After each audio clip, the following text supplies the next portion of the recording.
Hello and welcome to Bug Free Productions. I am the burnt out myself. I will be starting out a little bit in 3 minutes.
Alright, and I'm back.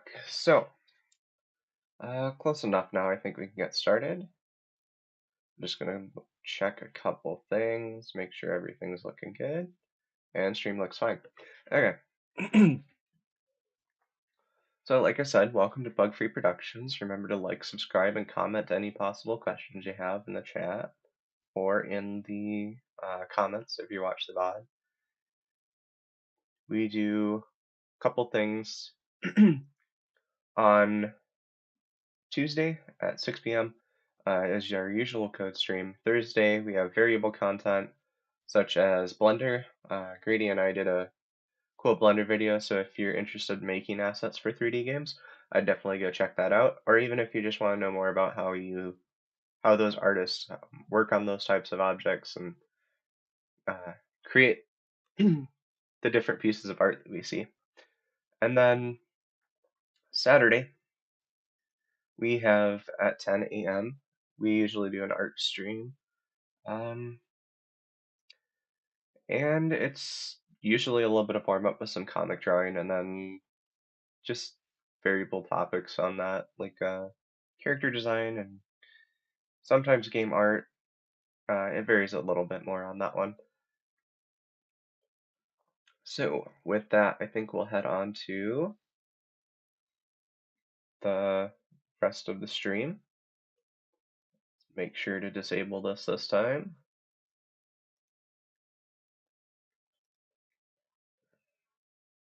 Wow, that little bug does not show up in that, his antennas don't show up on that screen. So maybe he'll need like a drop light or something. Anyway, so today's mostly just going to be like a recap of where we're at so far and a few adjustments I made to the way I'm going to do this project. That's both in the way, like I mentioned, I'm building a game alongside this, using this code, and just the way the project document, or not project document, project itself is set up. So I wasn't having a great deal of success trying to pull all of this from pull from main into my other project, so it got a little more complicated. So instead of it being a very clean project that you'll see, it'll be there'll be some things that we don't necessarily look at on stream, and that's just so it's easier for me to manage. We won't cover it, and we won't have to cover it for you to have a fully functioning uh, game from this tutorial. It's just that you won't necessarily see everything I'm working on, because part of that's for release. Um, for example, I have a couple move states that we won't use. But with that, I think we can go ahead and look at some of the stuff I did for ground state. So I think we started this, and then I had to, we ran out of time to finish it, I think is what happened. So we have the air states, virtual methods that return a ground state that are public, grounded, ground context. Then it returns is grounded Boolean. So ground state is probably referenced like twice. And I also just realized that right before doing this that I hadn't actually had the project on this computer yet. So we're gonna have to open up uh, some different windows here. Get all my stuff back open again. Grounded, GS, and then racer ground context. I think from here we should be able to get to everything. So, and I'm going to zoom out a little bit so I can read a little bit better for shapes wise. Which that still looks fine. So we have serialized, we have headers. This will just kind of help me label things. We got racer ground helper. So this little helper goes in the scene and actually helps us just keep track of if we are grounded. And there's one thing that I did for this that's a little different. So you could check on trigger, which would run anytime it's triggered. So anytime anything's in the trigger. But I didn't really want to do that because that would run every physics frame. So how do we lower the amount of times that's going to run? I just look at layer. So I have a layer total up there that I defined. And this is just a running integer. And we add the ground check sco.filter layer. So this is going to be the other that comes in here. We're getting, yeah. So let's talk about the variables up here first. So in this little ground helper, I have a ground check SCO, which is kind of like my other SCOs that I've done, but it's slightly different. This one actually has methods in it, as you'll see down below. And then I have ground context. So this is like the racer context that's getting thrown in here. Yeah, so racer's ground context is coming in. And I don't know that this one particularly used that, but like I said, I kind of need to refresh here too. So we're just gonna, it might be a little more laid back and less speeding through different types of code. But the ground check. So here we have if layer equals 0, then ground context dot is grounded. That grounded, else ground text context airborne. Which I don't think I labeled correctly. Because if you think about it, these two should be flipped. Because if the layer total, all the things I'm adding into the ground layer integer are 0, that means we're not on the ground. We're not touching any ground components. So that would be, so this would be flipped. So if we this would be if layer greater than 0. And if that's not greater than 0, then it would be airborne. And then on trigger enter collider other layer total ground check filter filter layer. So what filter layer was is it's just filtering this other object.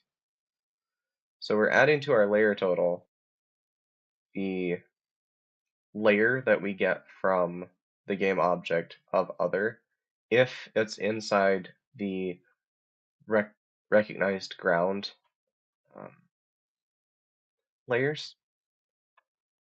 And so let's pull that open. So here I created an SCO, and it's very similar but a little bit different than I did on the other ones.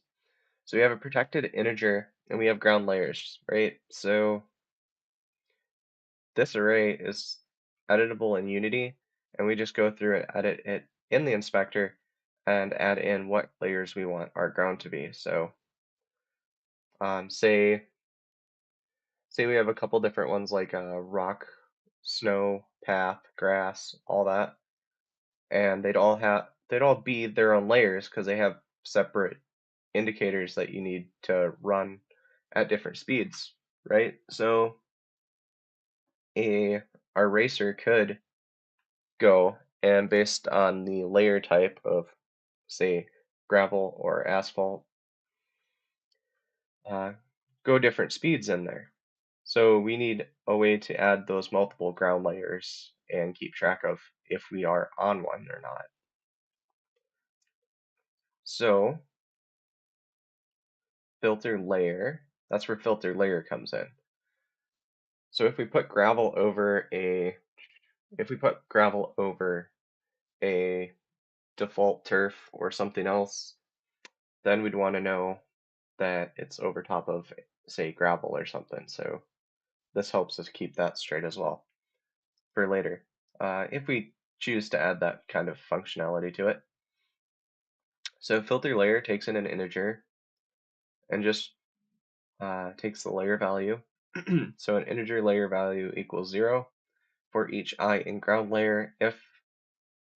So we check for if the integer coming in, um, or if each integer in ground layers is equal to the layer coming in. And then if it is, we just set that layer value equal. And the reason we set it equal to 0 here is so we that A, define it, and B, this sets the value out to somewhere else that can be returned. Instead of returning in here, because then we need two return statements. We need one here, and we need another one that's returned 0 if it doesn't return here. And this is just more readable in general that way. So that's how that works. And it should be pretty easy to see in Unity how this is set up. It doesn't actually look at the context too much, but I just made it so that not the ground context, so that the move context can look at the ground context, because I didn't want the ground context to I didn't want the move context to necessarily be updating the ground context. I just want it to filter the one way, filter to move context, so that our different accelerate states and other things can get the ground information and do what's appropriate in the state that it's in. Um, so I suppose we could just go over how to test this code. That sounds all right. So let's go over here and flip to our Unity. So in our Unity, we can go ahead and look at something. See, the ground context is here. Let's just look at our object that I was working on here. So we have racer move context, player input, object body rotation, which I think I edited a little bit. So I think I edited this to take in an array of objects. Yep. And I will view that next, I think. Let's finish the context work. So ground context script just initializes itself if we don't remember. And it just creates states that it needs to function, sets the current state that it needs to be on,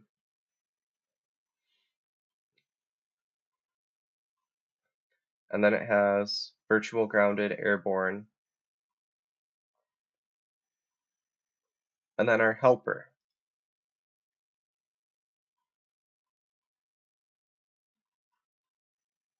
So our ground helper takes in our context and looks like on fixed update, which would be a physics layer, which is where we do raycast and on trigger and collision. We run this. So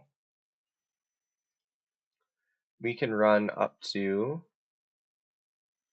the Unity, and you can see that the ground helper is not on this object. It's referenced via serialized field. So where that guy is actually the sphere. And the reason it's on the sphere is because it can pass up the information to, or call those methods that are on the player body from this serialized reference. So that all works nice. And then on trigger, we'll actually run based on this collider, which I need to make trigger, uh, material rendering.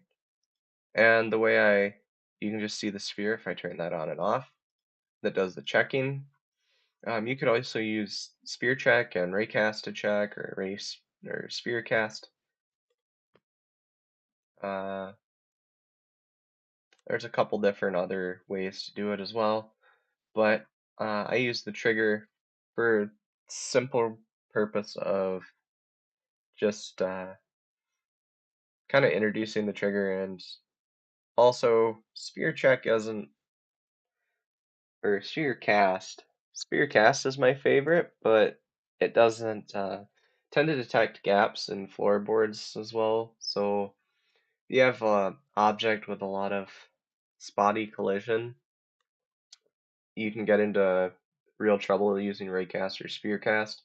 So I just kind of decided I was going to use the trigger because it catches a lot more. It's more process expensive, but at least in my experience, it's tend to catch a little bit more often.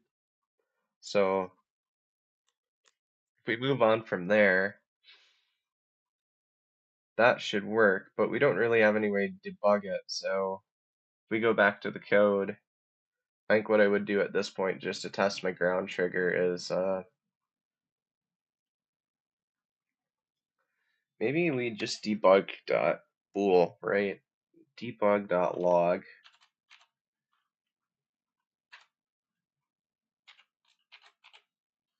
Debug.log something like what would it be? You'd probably want something like a Boolean, or Booleans will print. So I want, where's the Boolean? What do I want to print it to?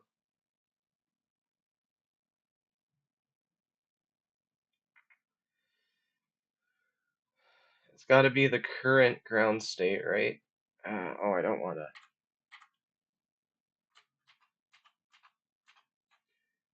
So it's got to be current ground state likely, and then so I might have to just copy and paste the value because I can't. Oh, this isn't ground helper, so we actually need.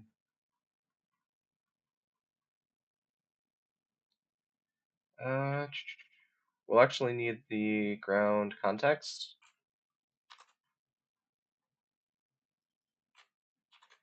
Then I made all of this accessible, so I'll just need dot is, maybe I have to check it. My memory's very bad, and I don't know if it'll get better.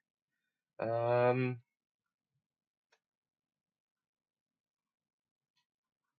what do we have for this?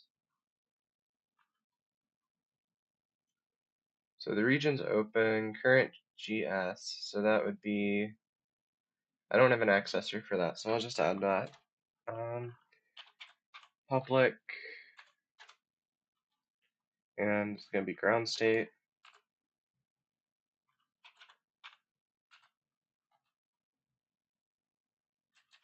Ground state, current ground state.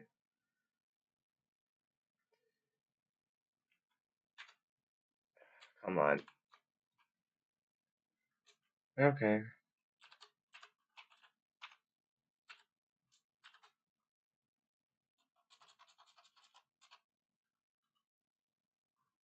Let's look at it. What did I do? CurGS. Let's rename that just because I want it to be the same as the other stuff with the underscore, so cur, and then I'll go down here. Oh wait, I need to confirm. And down here I need to go cur underscore gs, start the get,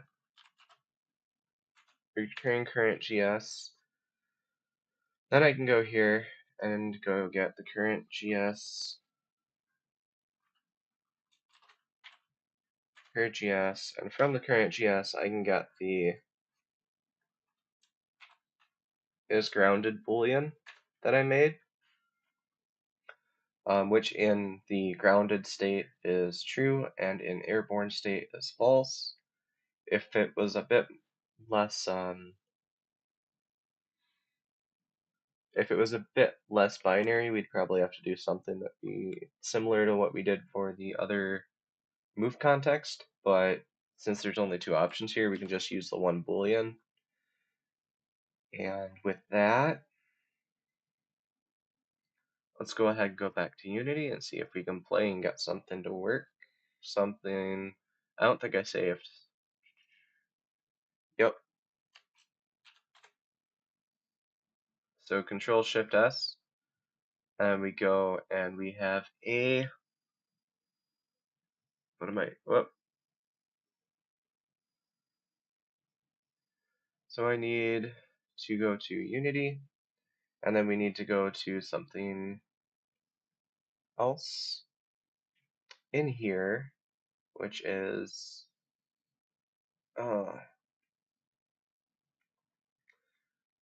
okay, something else in here. So then if we hit play, we should get in the console something debugged, right? I turned off all those. Okay, so it debugs true. So that means that should be right.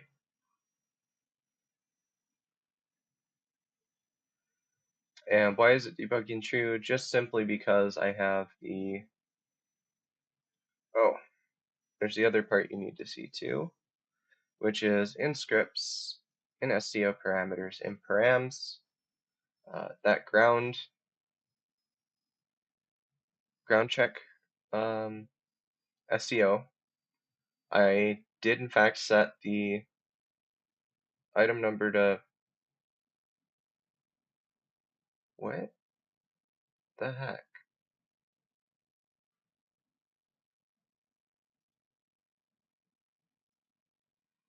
Oh, I set it to just take default. That's not good practice to do, but it worked for testing purposes. So if I go to the plane, I guess, it's still set as default. What's the player body set as? Player body is also set as default. So, okay, we're gonna need to look at a layer. So I added the isRacer layer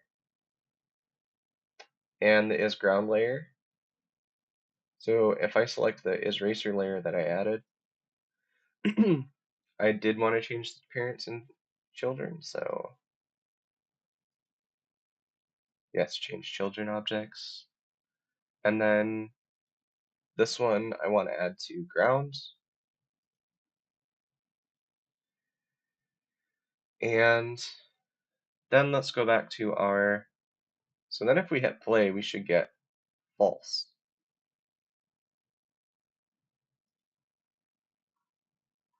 And it's debugging true. So why is it debugging true if it's ground? Um,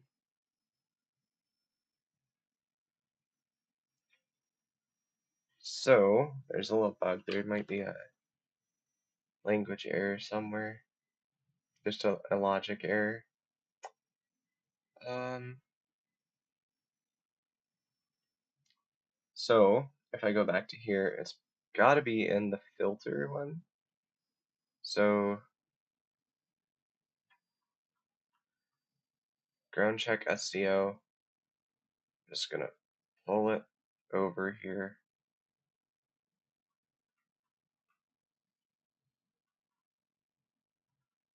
So filter layer, int a layer. So if it registers a default, it shouldn't add anything.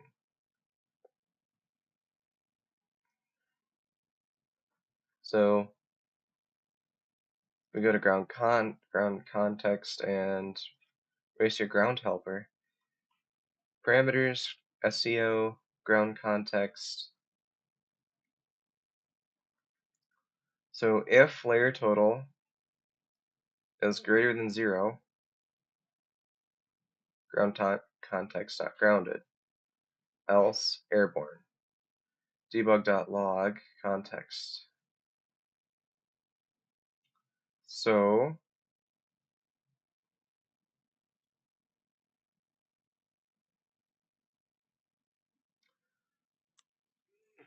ground context.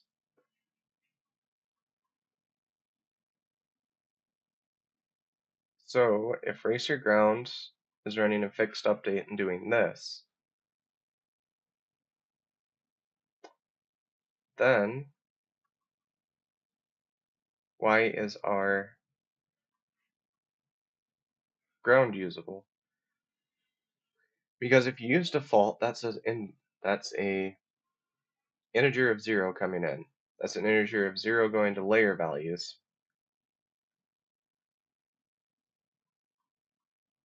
Which layer total is equal to 0 at start and is not serializable. So what does that mean for that? That doesn't make any sense, does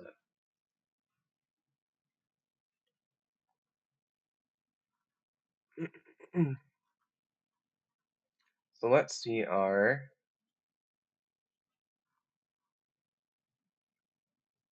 racer. So if I go back to here, they were both 0, so they should have been. Alright, so let's change everything back to default.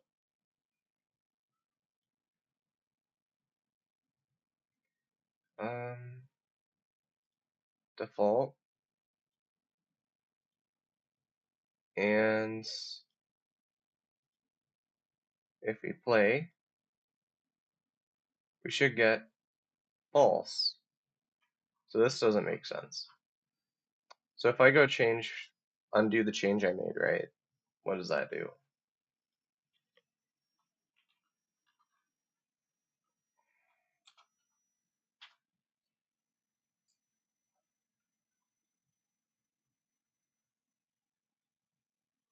Unless that's probably what.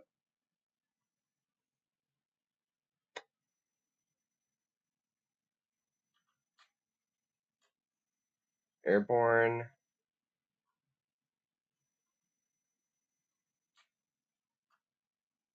Okay. Airborne. Gee, I'm gonna have to go back to Unity just to find that because I don't want to open my file structure on screen. Projects and scripts ground.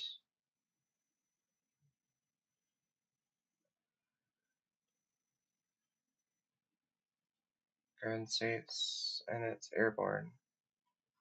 I did overwrite it.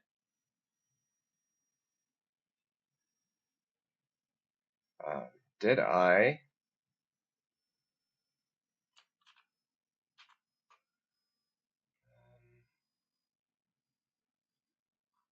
in ground text misdeclare? No, it's declared correctly.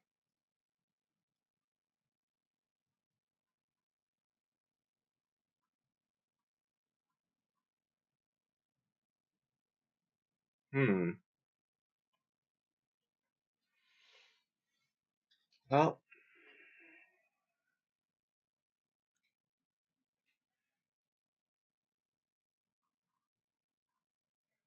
unenable current ground state is equal to grounded GS. So grounded and airborne. Grounded, airborne, GS, GS, GS. So that should all work. But it always returns true. Now why would it always return true? Because it should only return true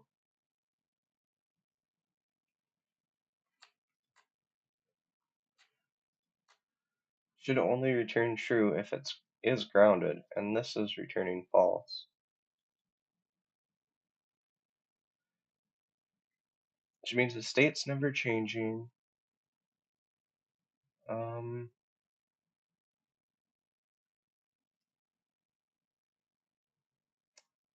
Let's go.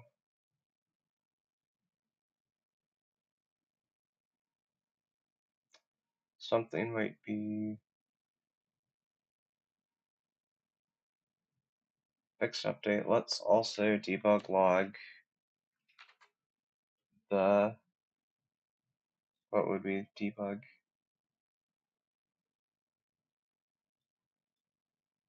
That would be the move context, the total layer total, layer total.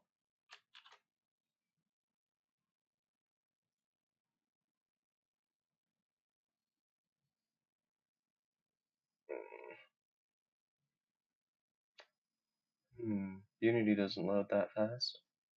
Come on. There we go. So if we run this, let's save up.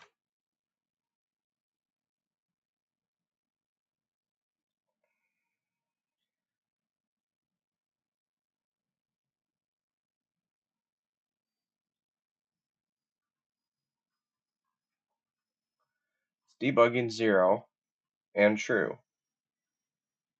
So there's weird. Very weird. So if I were to go back to, oh, can't do that. Gotta get rid of this. If I was to go back to this comes in. Layer total is in fact 0.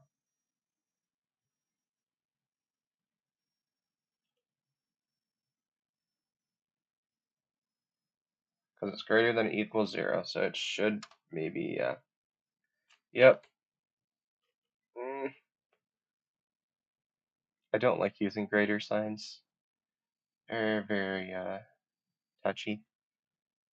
So, did I save that?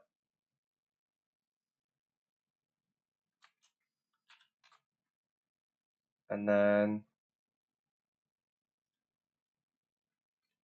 we play.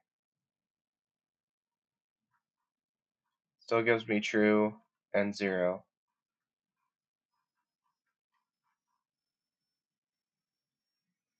Why is this way? So if layer total is greater than 0,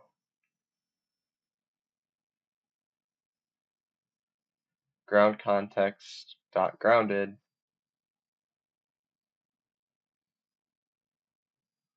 else airborne.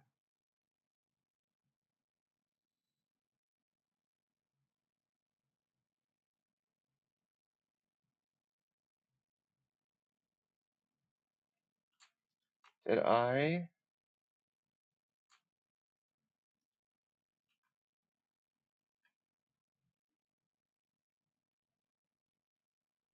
Hmm, those are right.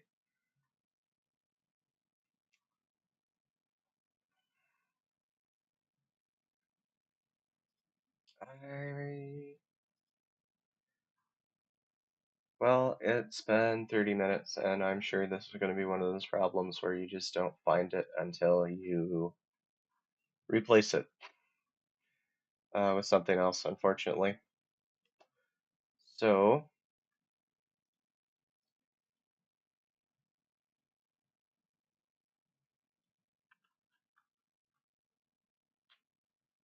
let's go filter maybe? Let's fix update. Layer total is 0. Because filter never runs until you do a trigger.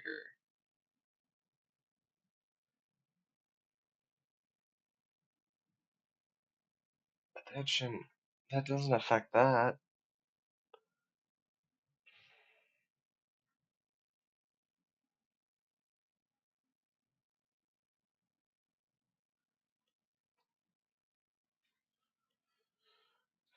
Because that doesn't make any sense unless I'm looking at the wrong.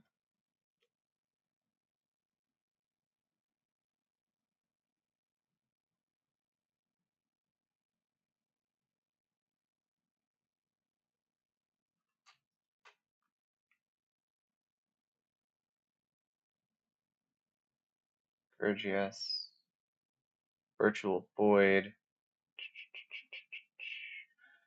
Think it's my start setting. Ground context airborne.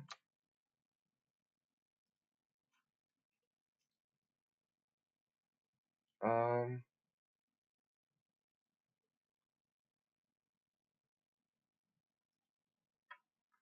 yeah, that's what it is. CurryGS is equal to CurryGS.grounded. Same thing here.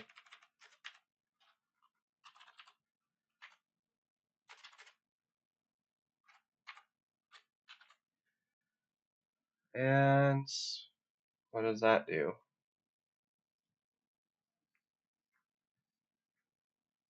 Now it returns false. There it is. It wasn't switching the state, so it was staying in grounded state the whole time, even though the 0 has been working. Okay, so let's pause that. Let's go into the project and let's go back to the scripts and the SEO param and the ground checker. I still only want one element, but I want that element to be, was it 31? I think it was 31. 31. See, you got the 31, and then is render texture, his ground is 10. Come on.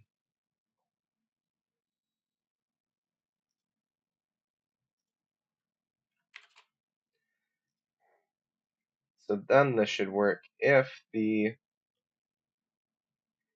plane, if the plane has a ground layer,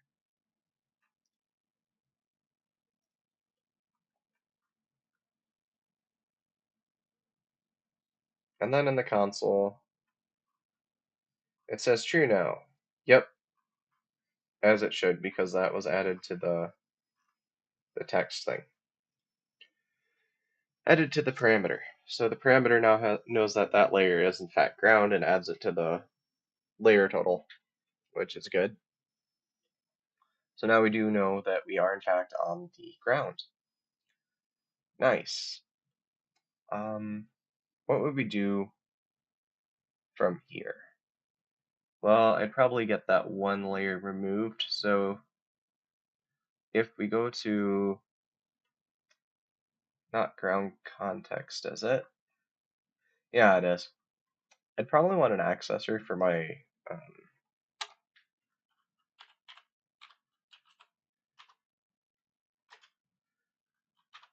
Boolean value, and this would be is ground, and then it'd be public bool is ground get return the cur state cur.gs dot is grounded. I could go get it from the state every time, but it's just more convenient to get it from here. So I can just go to which would be on the ground helper, instead of doing the current GS, I can just go and say, go here and call that. And I probably misspelled it, so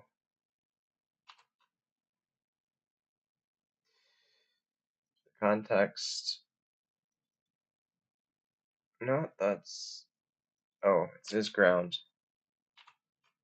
not is grounded, so just replace that. And this should all work pretty well. Now that we have that,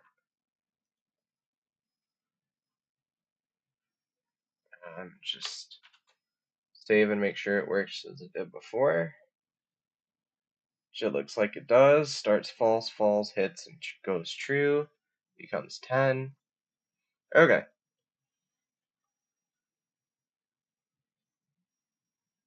So, player move context is on the same layer, you'll notice, as the rigid body. That was mostly just to make it easier for racer move context to use it.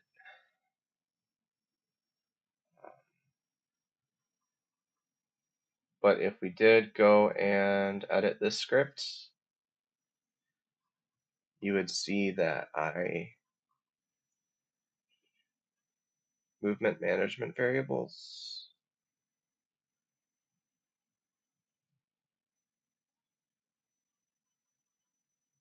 These are the parameters. Maybe I didn't connect it yet, which sounds like me. Yeah, I don't think it's connected yet, so we can go ahead and do that. And there's not too much to connecting this. It's just kind of just that we need to figure out where we want to put it. So for example, this isn't in a region. This should be in a region, or in a couple of regions.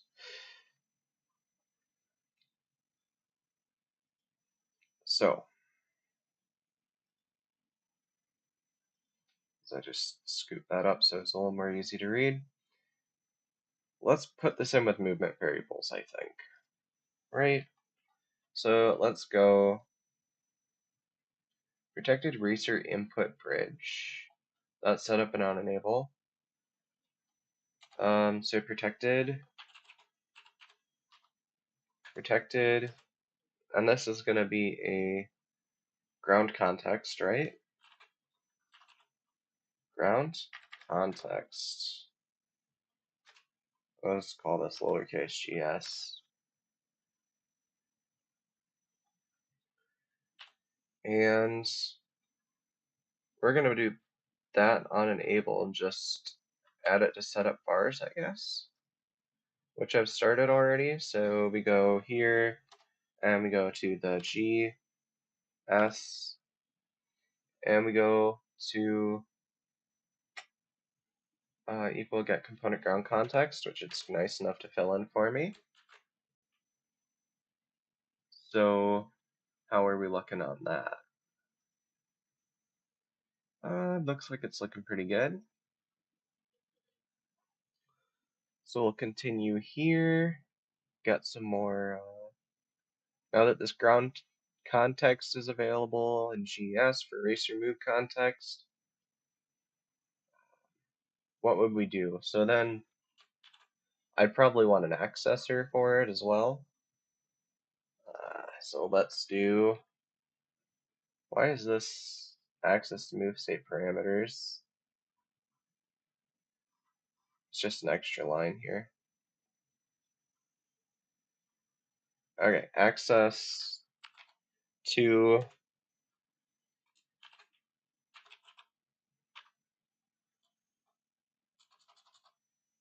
maybe we'll make this a helper context section.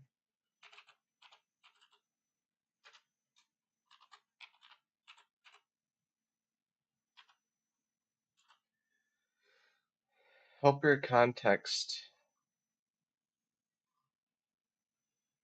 We'll just call it variables. So what's going to go in here, and why do I need that many helpers? Well, we'll use the same helper idea as this when we go and do the grind setting. That's kind of why it was also set up that way, is because I thought that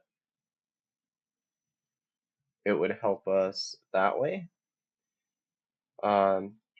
Reason for the integers, I mean. So we could throw like multiple helpers on that little sphere object and it would all run with the trigger so that we don't have to actually reformat anything and then we can just reuse some of that. And all we have to do is like make some context and some states. Where actually we don't need to make a state necessarily for a state and a context for grind because it's going to already be in the move context as it is. So it'll probably be fine, but this will help us sort out which ones we're going to use helpers with. So we have ground context, right? So it's going to be public ground context ground SCO. It's not quite going to be a ground SCO, is it? It's going to be a just a regular ground context.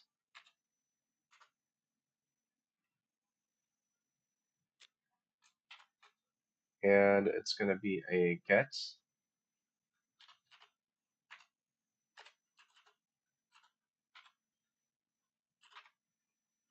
And would it be, well, okay, game object components, racer input. So maybe I'll actually move it up here.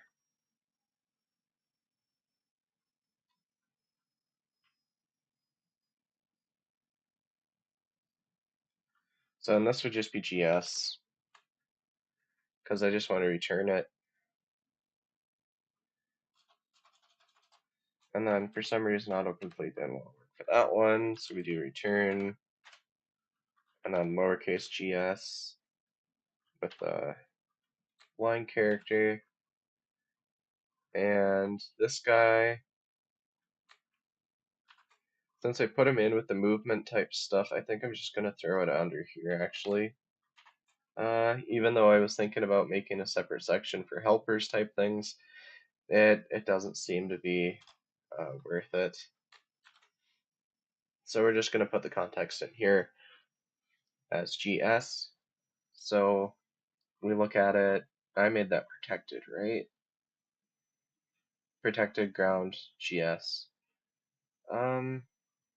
And on start, we get the component ground context, and we can access it via ground context, the GS getter.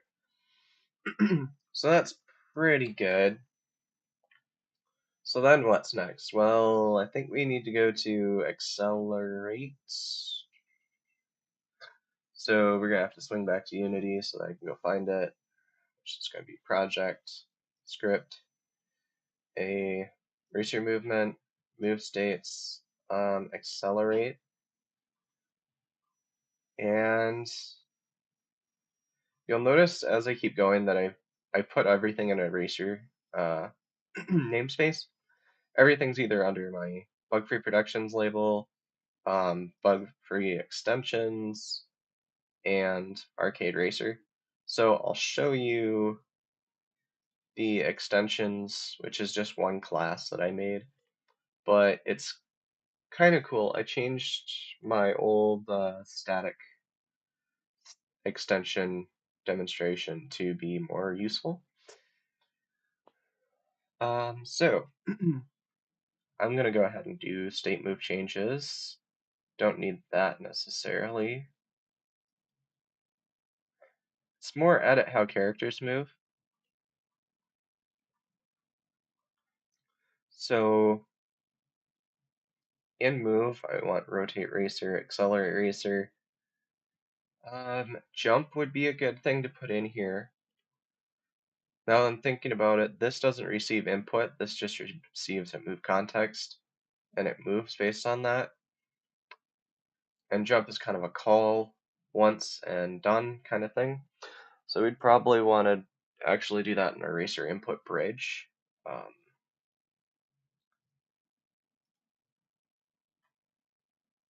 So if we do racer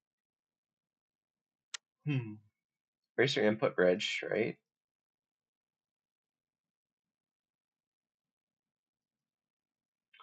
So looking at racer input bridge, we're looking down and we see some of this. I want to get this changed a little bit.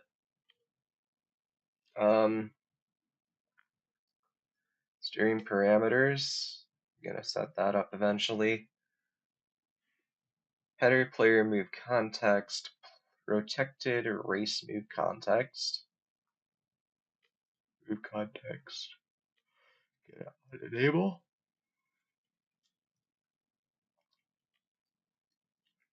Move input, input action to callback context. Sets the input movement direction.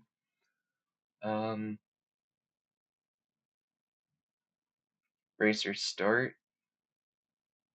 We accelerate. Racer start. We accelerate. Why was this? This was because I wanted one that was on key press and one that'll happen here later when we start the game. That'll be called by our game manager. We have a move direction that's accessible now. So I think it's time to add a jump method in here. I think I'll probably create a new, right here. And I'm gonna probably label this input. So I'm gonna make it a region. Input, and this region of input, maybe we'll call it player racer. I guess this would be player input, because the other guys aren't going to use callback actions. So player input.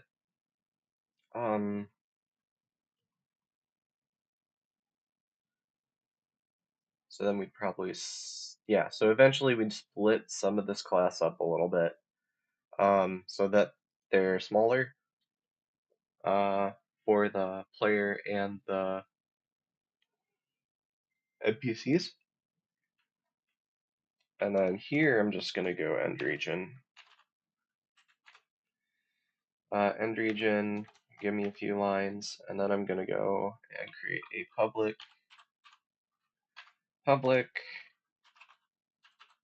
virtual void RACE racer jump.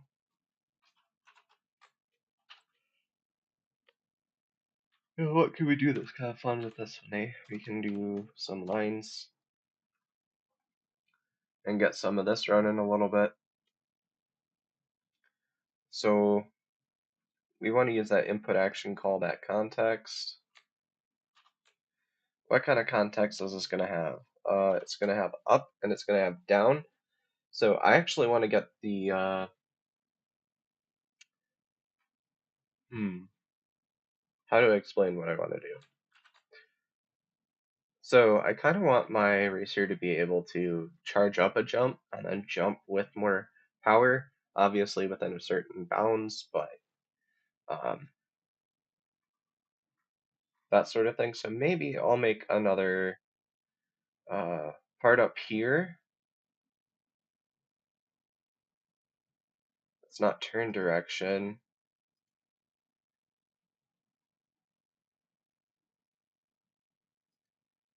Um,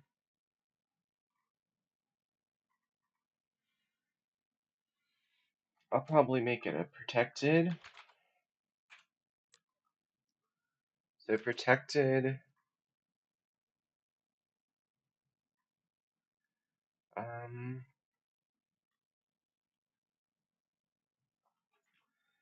so we could just do a straight vector up, which is probably what we'll do rather than trying to use custom vector for the jump because we don't necessarily want to speed up, we just want to push up off the ground. And if all we're doing is pushing up off the ground, we don't have to worry about it that much. So we'll continue from that and just say I want a float, and this will be jump base. And if our jump base is going this way, let's set it equal to, what would we want to jump base? We'd probably want to start at, I think 25 is the minimum you need to actually get a 1 unit mass character off the ground. Might be less though. At any rate, we're making this serialized so we don't have to worry about that factor. Um, do we want a header? Probably not, but I want a range on this. Range. And why do I want a range on this? Because I don't want it to be anything below 1, and I don't want it to ever be above 100. Sure. We'll probably test and tune and brick that later, but that's fine for now. And what do I want to do?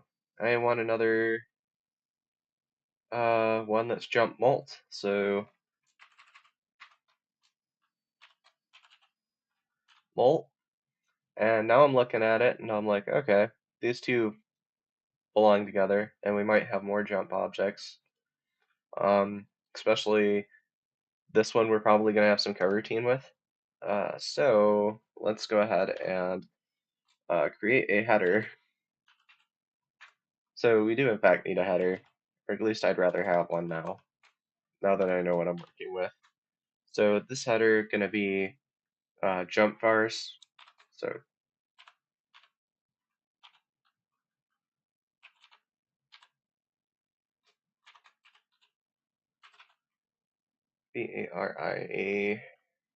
VARIABLES, jumping variables, probably spelled wrong.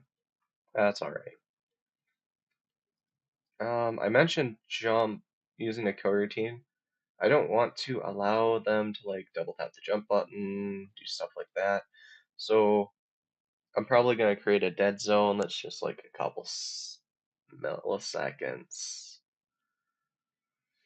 Maybe not milliseconds, but fractions of seconds.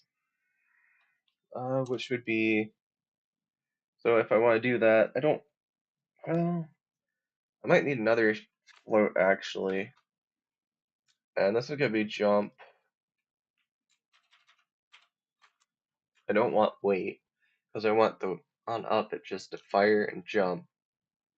Um, jump, jump lock, jump delay. Yeah, just use delay.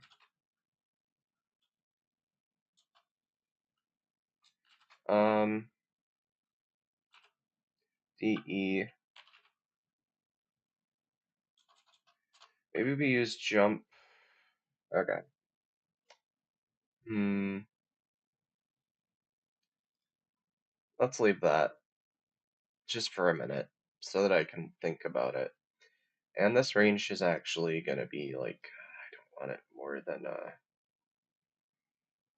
probably a 0.5, huh?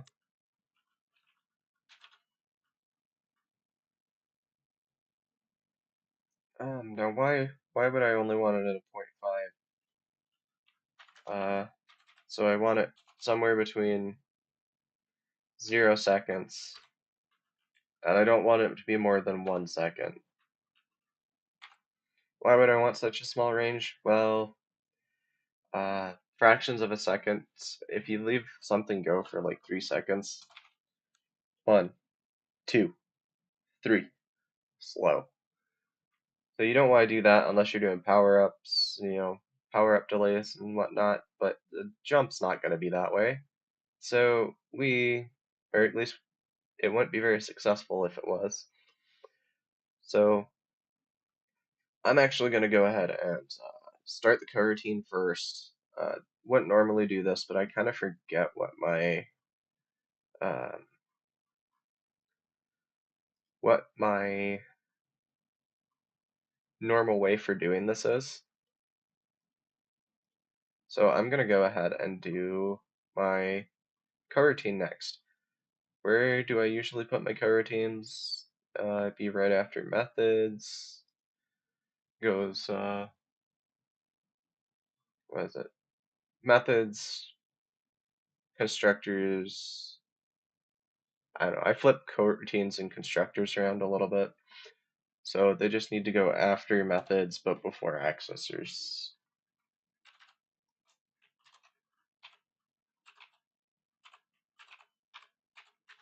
So coroutines, and then we have, so coroutine is a pseudo multi-threading tool.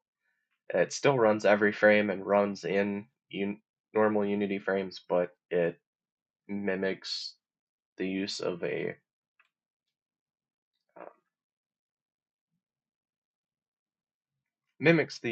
multiple threads. So, or parallel tasks. So how did we do that? That was a private, which we can use protected, virtual. I don't remember if they can be virtual. We'll find out. I E I E.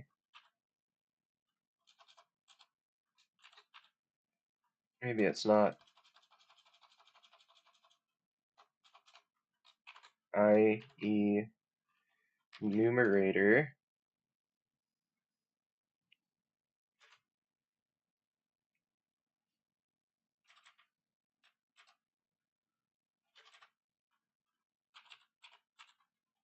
protected IE numerator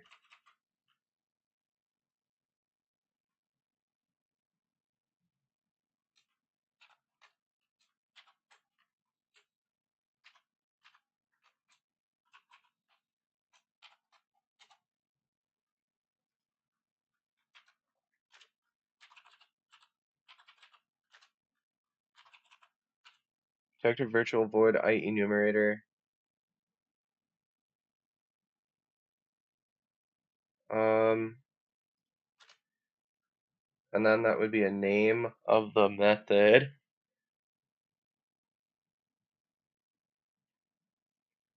So it wouldn't be void. Be type IE numerator. And then it be, so what do I want to, here's where I usually go delay. DELAY, delay.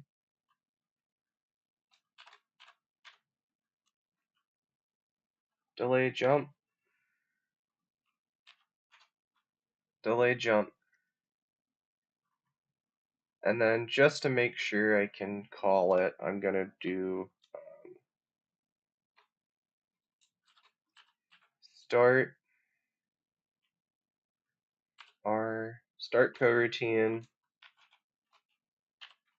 and I'm going to start coroutine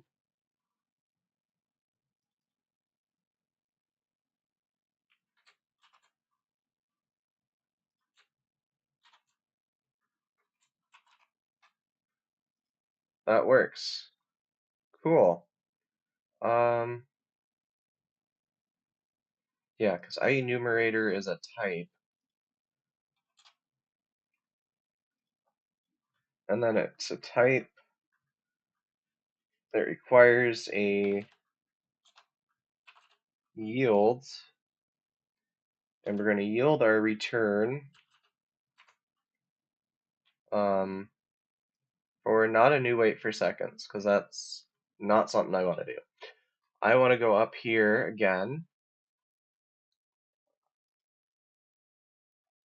and I'm going to go, okay, yep. So jump delay is what I use to refer to the unit of time, meaning I want to wait this long, this field that I entered. I want to wait this long, and this one's not serialized. This one is protected. Wait 4 seconds.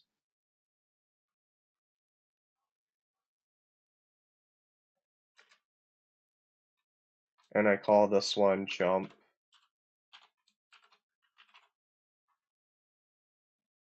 wait. No, JUMP underscore power wait.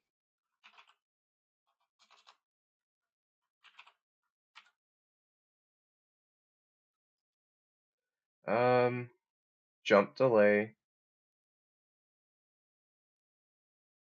Maybe it's wait for jump. It would be wait for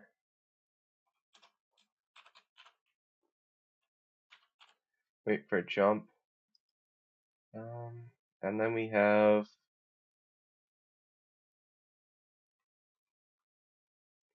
can't really declare a new wait for seconds out here, so we leave it null. And then on enable,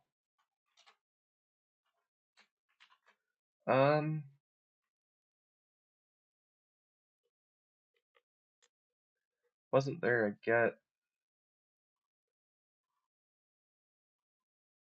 Maybe that was a different class that we were working in. Must have been a different class, the one that had a setup method. Here it still looks like it's pretty small, so I'll go delay jump is equal to no, it's jump wait is equal to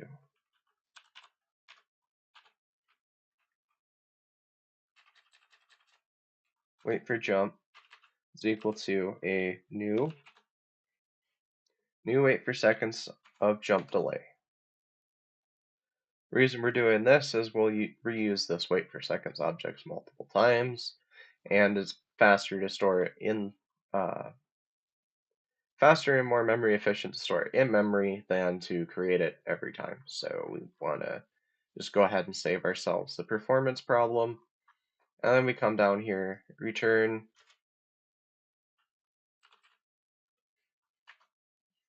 do a wait for jump. And the fun part about this is that we can do this before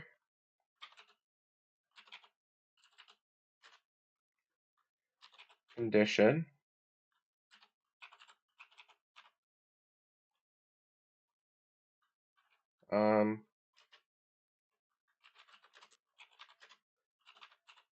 so when we enter this method, we start here and we do this before our condition.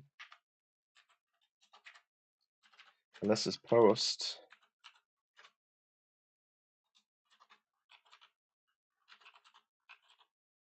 Post condition. And the condition we're using for is a wait for seconds. So it'll come in, do any code here, wait for seconds, come down, do this code. And we can add parameters to it, but we're not gonna do that today.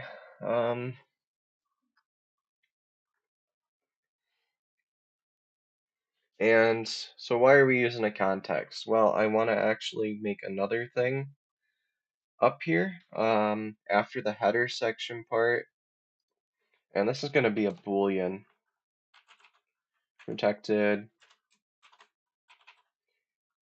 bool, and this is one of the few times I'll just put a Boolean in something and not really worry about it too much, because having a jumped and have not jumped state would be a lot of work for absolutely no payoff.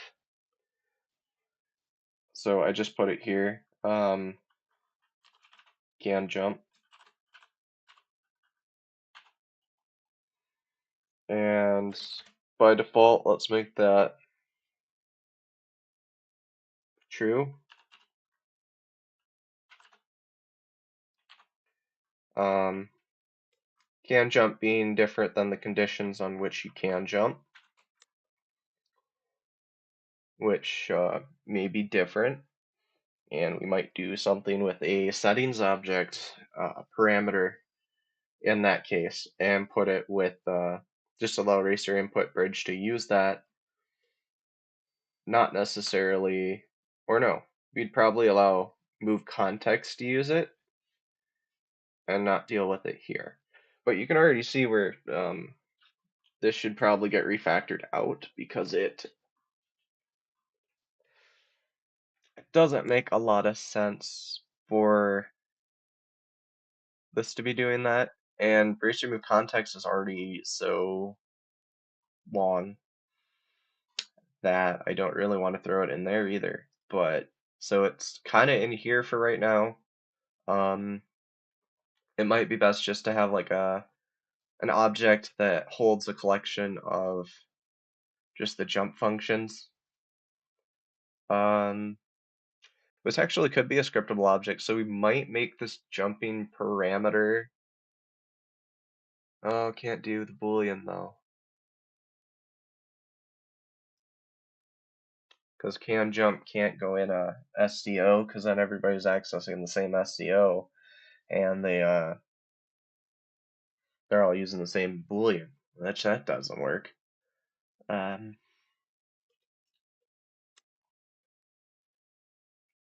Plus, you can't use a coroutine inside a scriptable object. Well, I think you can. It just feels. I can't remember, and also it sounds like it would feel messy. Because then that coroutine is running on that SCO, which should be running. The coroutine should be running on an object anyway, because it's that instance of code that it needs to return to. So that doesn't make any sense to do it that way. So in here, we just set our Boolean. So let's create so can jump equal false. And then our post condition obviously being can jump equal true. And our racer jump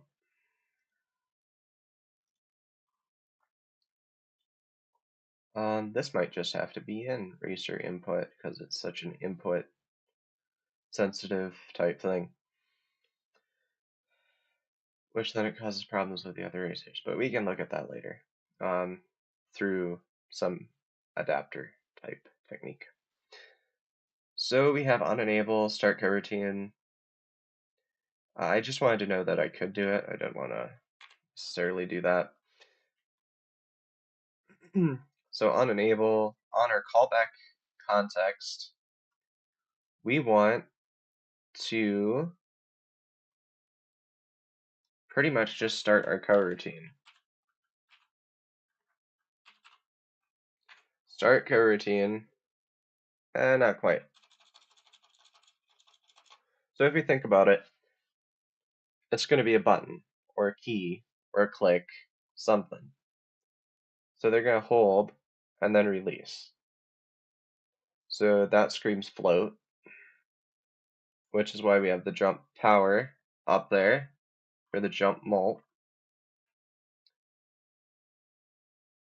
and jump to, so we have base jump, which is how much it takes just to get a little jump off the ground. The multiplier, which will multiply how far it can jump in the air, and then the jump delay, which is for the thing. So let's separate that out. So this is for actually doing the jumping action, and this is for our coroutine for our delay so that we don't do 5, 10, 20 jumps, right?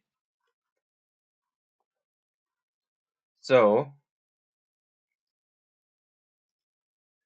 racer jump.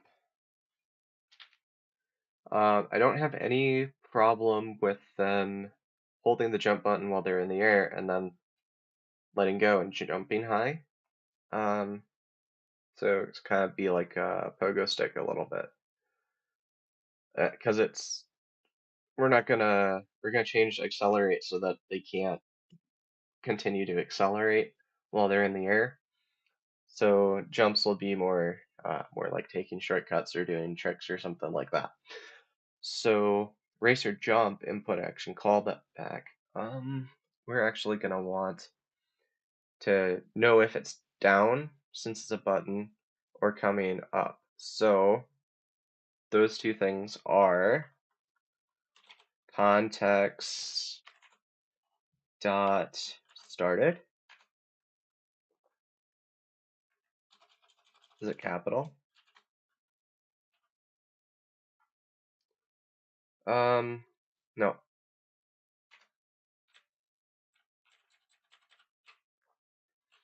And what am I gonna do? So I'm gonna control X if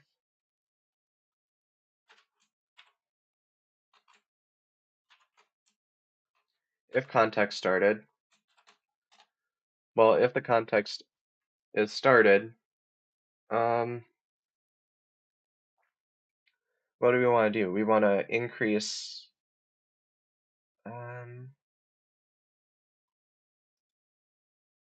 there's one other one, started context dot,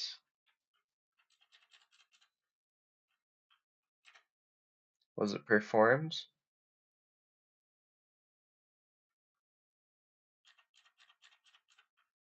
Control duration, interaction performed phase, started time. I think it is performed.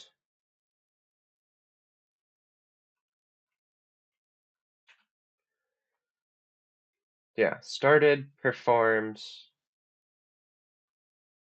canceled, started, performed, canceled. So performed, let's even just debug here. Let's debug, um, debug.log, debug.log, we are performing.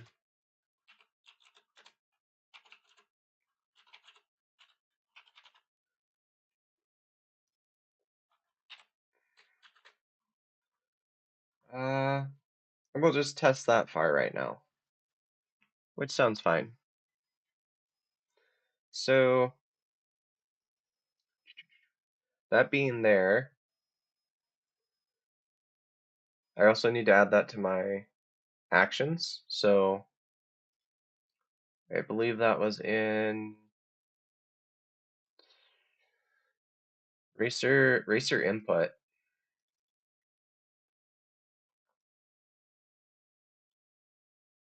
Come on.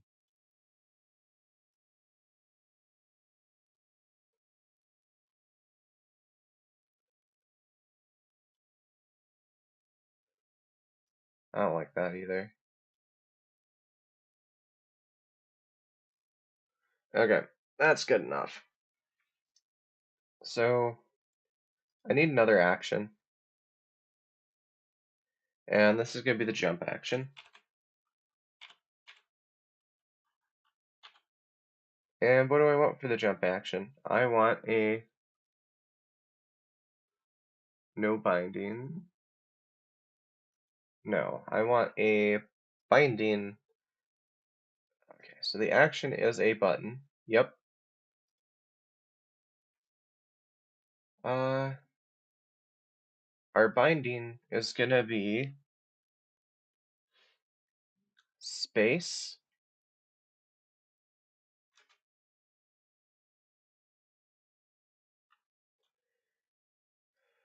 Oh, which I really wish was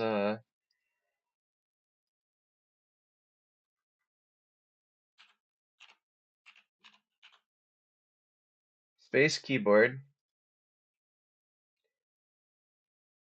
They really need to fix the problem where I can't have it listen to keys.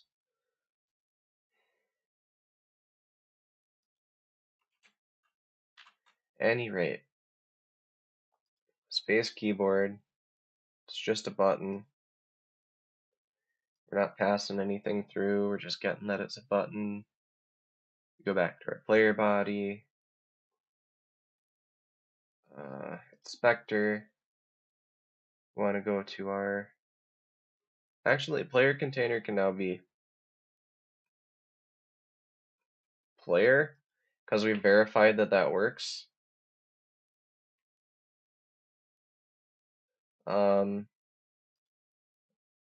So yes, change all the children again. And then player body, player input,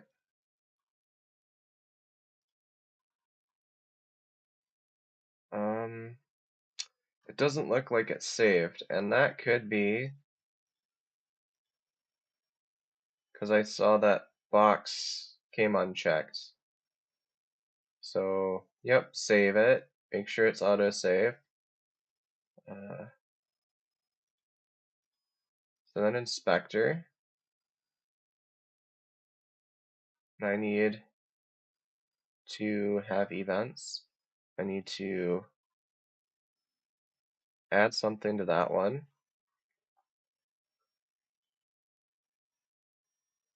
Come on. Come on.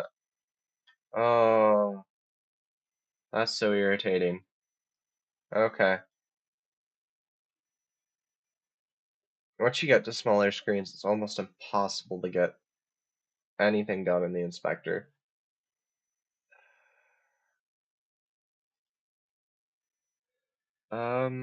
So then we go game object, transform.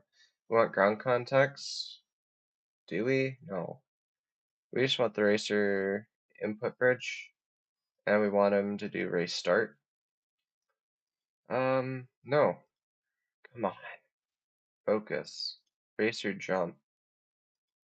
Okay. Now this should play.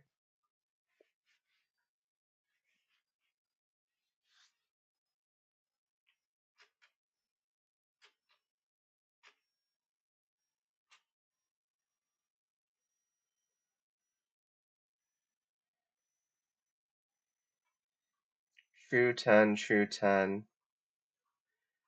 We're gonna need to go back and disable those before we can continue.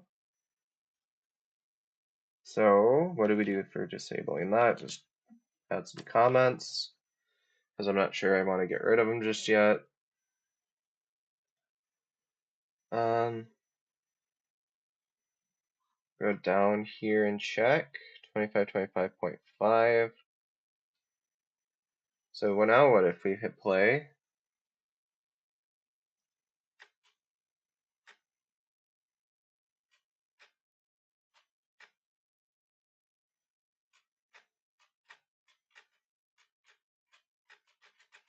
That's on performed. So performed wasn't it? It should be. We are in racer input bridge. So we are performing. Performed probably isn't right. So context, what do we have left? We have interaction.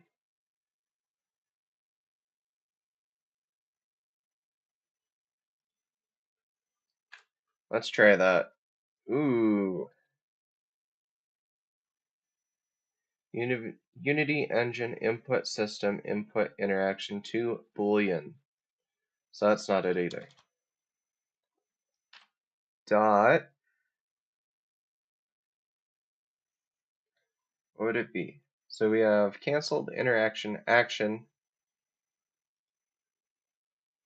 What's action give us? Another one that's not correct. Well, maybe I'll just have to look this one up quickly. Unity new input.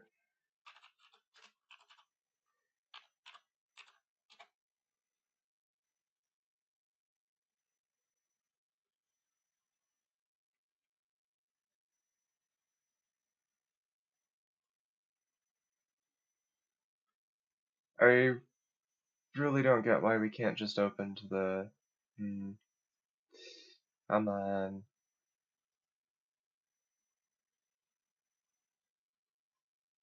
I'm not used to this computer screen setup either, which doesn't help me.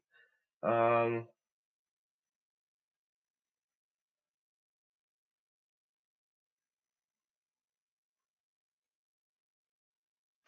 Setting up responses, input action callbacks, context, debug.log fire. It's so weird.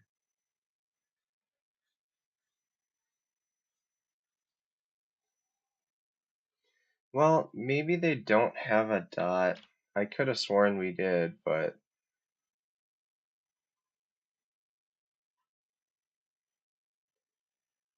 let's try control and then see if that errors out as well. Input control dot. There was a phase thing. Maybe I can search that. New input phases.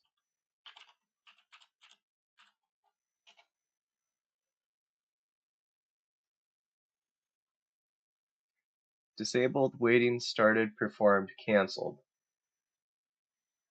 Associated control that has been actuated such as it may lead to the action being triggered. Is enabled and waiting and input is associated controls. That's waiting. Action is not enabled, disabled. Performed, canceled. Unity input system.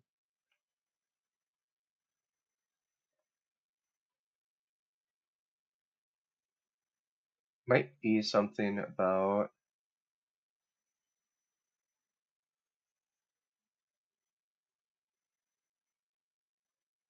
input action phase.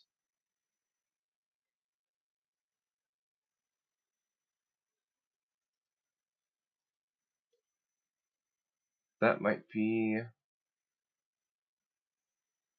is enabled and waiting for input on its associated controls. So since we're not started and not performed, what if we just got rid of this, huh?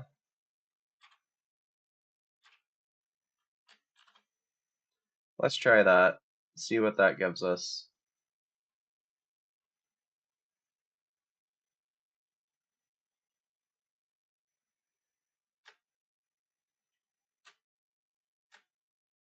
Three,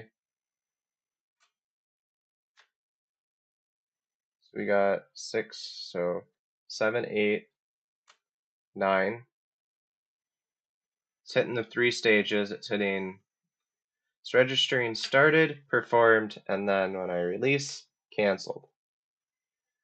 Okay, that's not at all what I wanted. See what an input action phase is. Maybe I want to use input actions.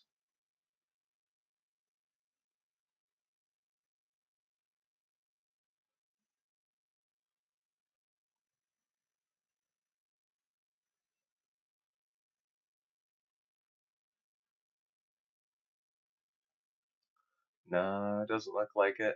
Oh, enable this. Enable disable list and employed actions. Add binding, plain text, interaction. Um,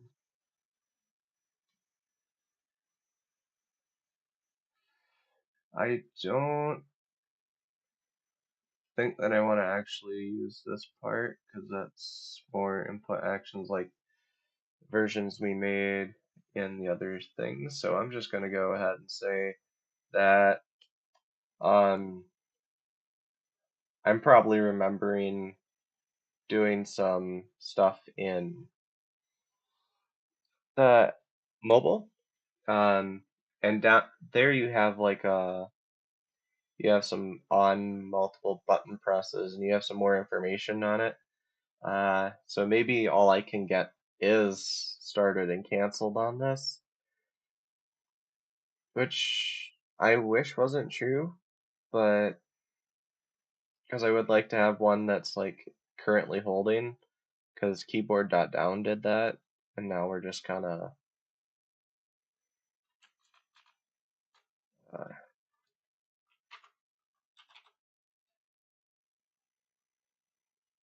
his face.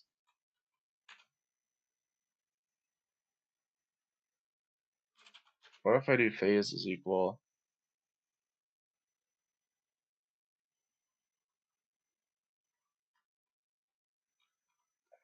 action phase dot,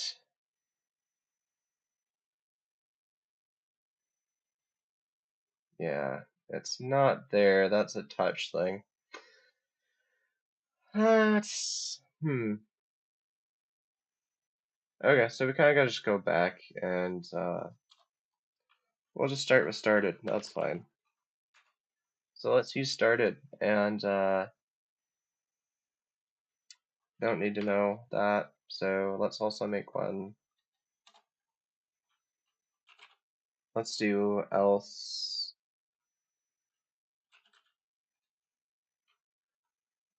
Else if. Come on. ELSE. I wish I could spell. ELS. Else. If.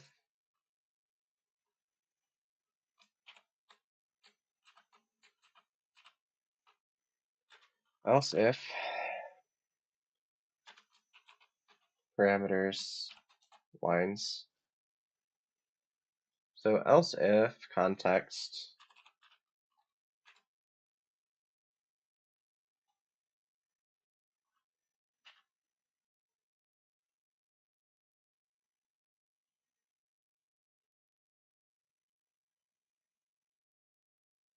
Um. Hum.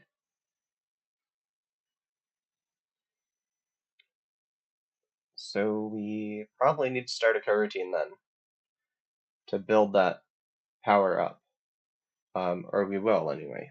So cancel.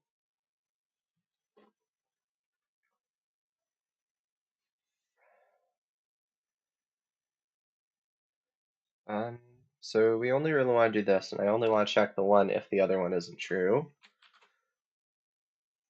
So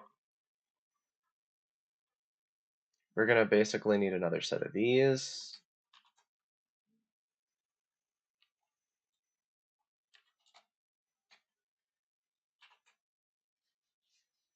Um,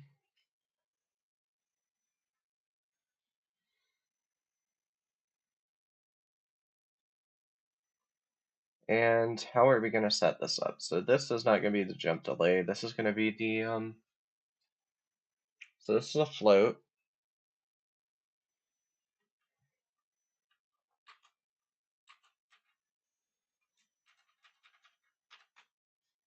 So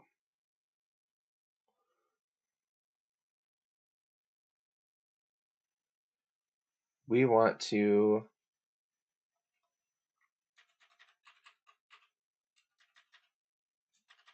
This is going to be charging.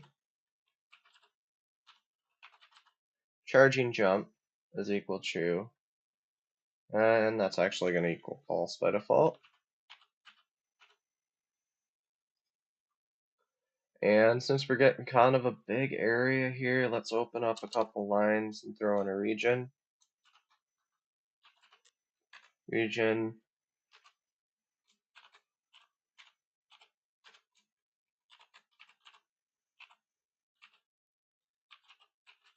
Jump variables.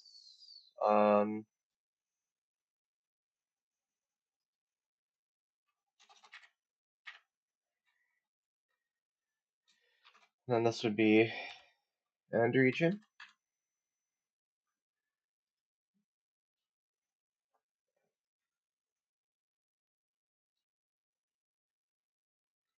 And then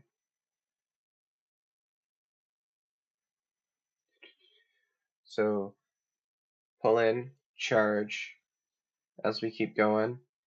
We can't really get a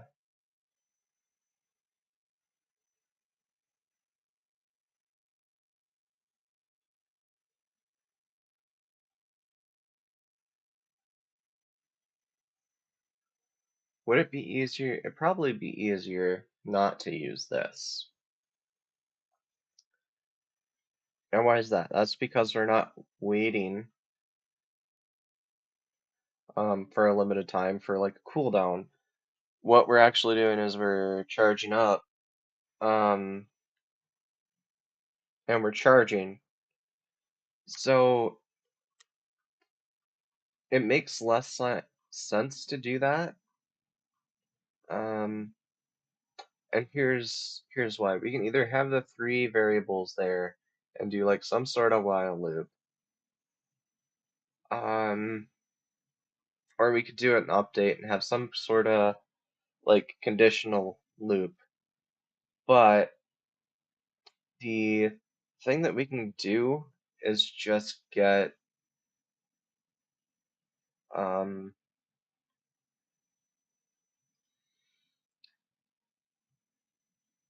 in canceled, we can get the time started, right? So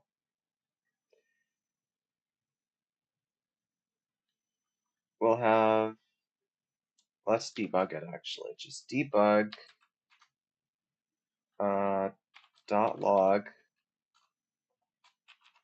and that's the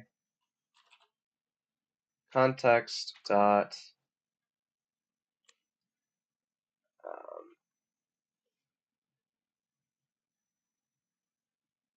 and where is it?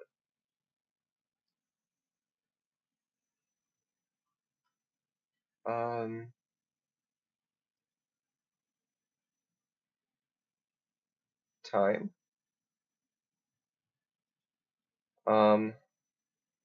Start time.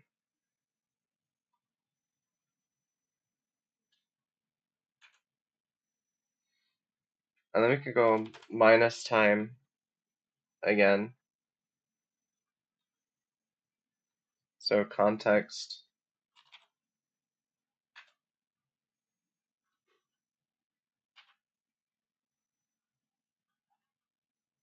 Oh, we can get the duration of it right here.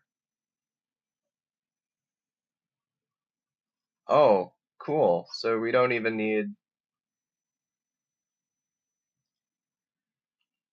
to do the thing. Cool. And then we're just gonna go back to Unity, hit play.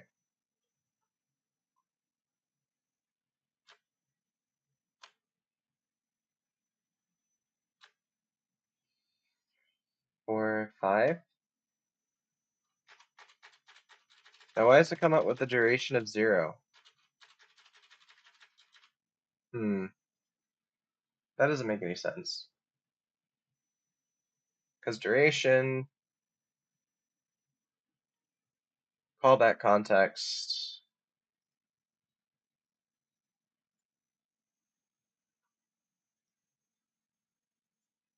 All right.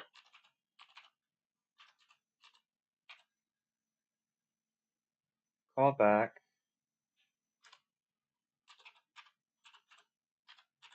Callback context. Let's look up what duration's supposed to be.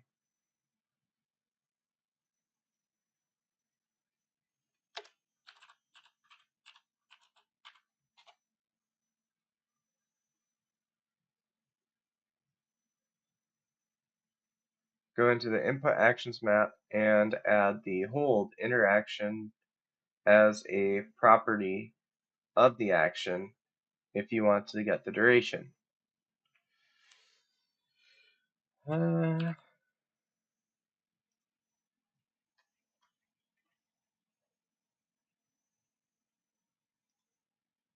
That's weird.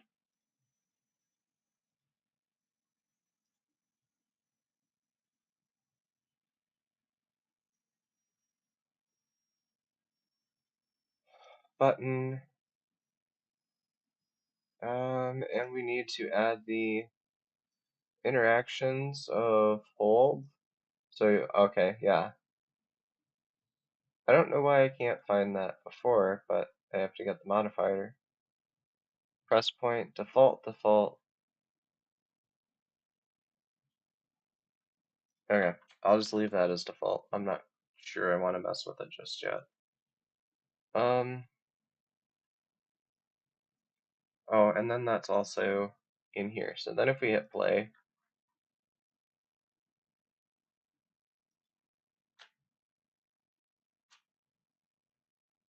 okay, cool. So then we can run on other frames and do that. Oh, duration, it says, okay, so 1, 2, 3, 1, 2, 1. Okay, cool. So I probably have some stuff to fix over on the other project I was working on. I think I did just do it in update because I couldn't figure out a nice way to do it with the input manager system. Um, it's still pretty new to me even. It's like not, and the documentation on it isn't too great, but we'll keep working on this for a little while. Let's go ahead and check on this. That's all running fine. So where are we at? We're at 740. So I think with that, is probably where I'll leave that. And when I come back, I'll either have finished or we'll pick up from here and work on the eraser context, eraser input bridge, adding that jump function, and putting in more of the move context type things in, or the ground context type things into the move context, or at least into the states around here. Um, so we'll work on the states and that sort of thing. With that, I think I'm going to switch over to this view, and we're just going to see if we can get you. So reminder, remember to like and subscribe and comment any questions you have. And Tuesdays we have 6 p.m. code. Thursdays we have 6 p.m. variable content, and Saturday is 10 a.m. art, which is usually comic character design or some game art. So it's a little mixed up. Don't know what I'm doing exactly for this week, but we'll take a look at that. I'll probably know by Thursday-ish. Um, and we'll probably continue this on Thursday. Unless somebody pops up and wants to do a different kind of stream. So, with that, good night and have a bug-free day.